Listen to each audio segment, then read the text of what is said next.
Donald Trump has made the United States energy independent.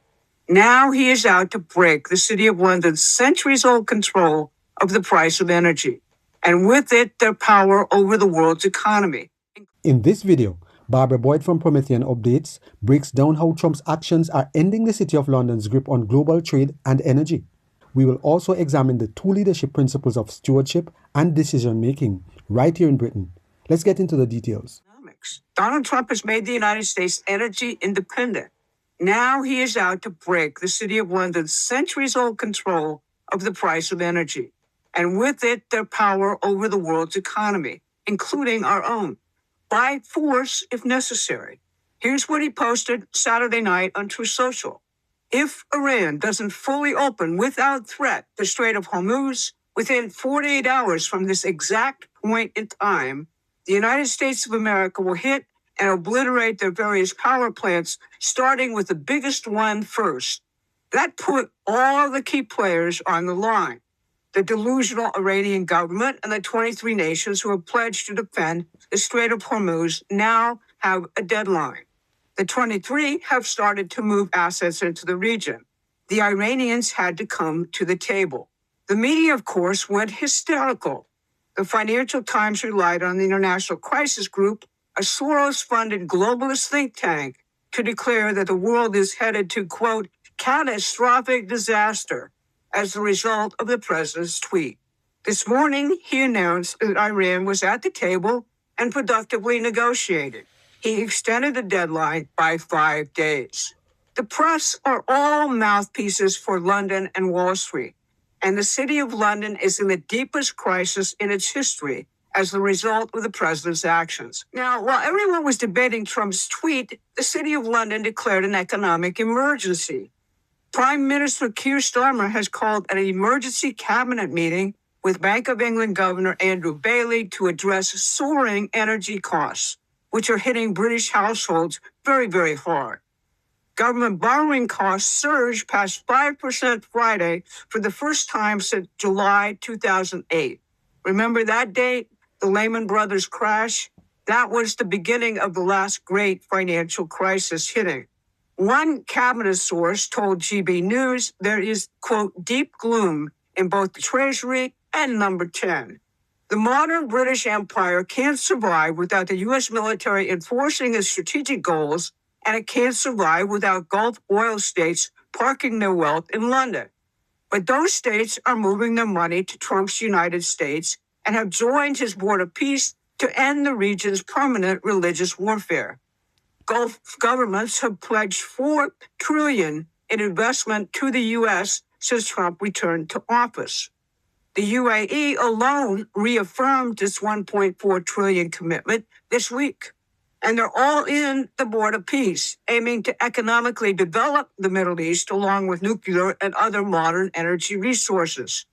Starmer's paralysis in this circumstance is so obvious that it became a global joke on Saturday night. Saturday Night Live London mocked it.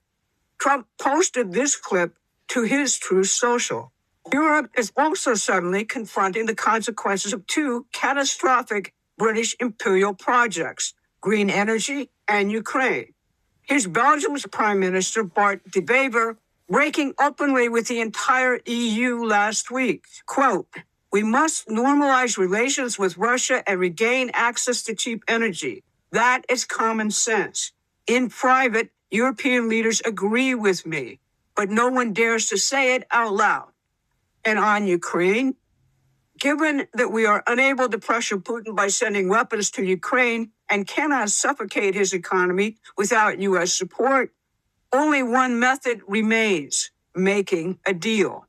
This is the entire post-war imperial architecture cracking at the seams simultaneously because of decisions made in Washington. Iran did not close the strait with a naval blockade. It fired a handful of drones. And that was enough, because the real choke point is not the strait. The real choke point is the City of London's insurance and oil pricing monopoly. Lloyd's of London has operated for 337 years and sits at the apex of the world's war risk marine insurance market. Without that insurance, the ships don't move.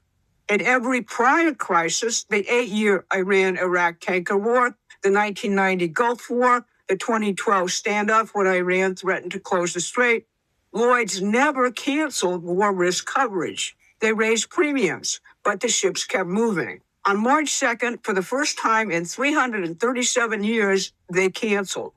Strait traffic collapsed 81% in a week. And Chatham House, the City of London's own imperial foreign policy think tank, tells us why. They say that the continuing Iran war shows the Gulf states that they, quote, should no longer rely on America for security guarantees. President Trump has made America energy independent.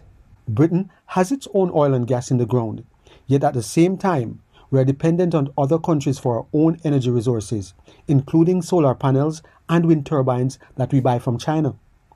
Wouldn't it be better if we continued to drill our own oil and gas, sell to the EU, and use the rest of the money to manufacture our own wind turbines and solar panels? Or is there something more sinister going on? Barbara Boyd shows how Trump is breaking that City of London control on the global stage. Here in Britain, the results are clear. We still refuse to use our own oil and gas while energy prices stay the highest in the Western world. Britain is not using its own energy resources, and so our energy prices are the highest in the Western world.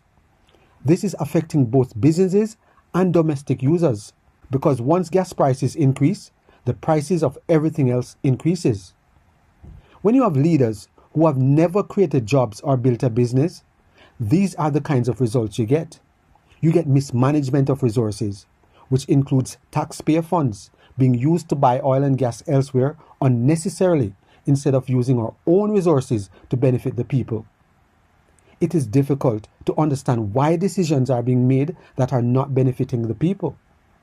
This situation comes down to two leadership principles: stewardship and decision making. Stewardship is a core management principle. In the context of government leadership, it recognizes that elected officials do not own the nation's resources. Instead, they are entrusted to manage them responsibly on behalf of the electorate.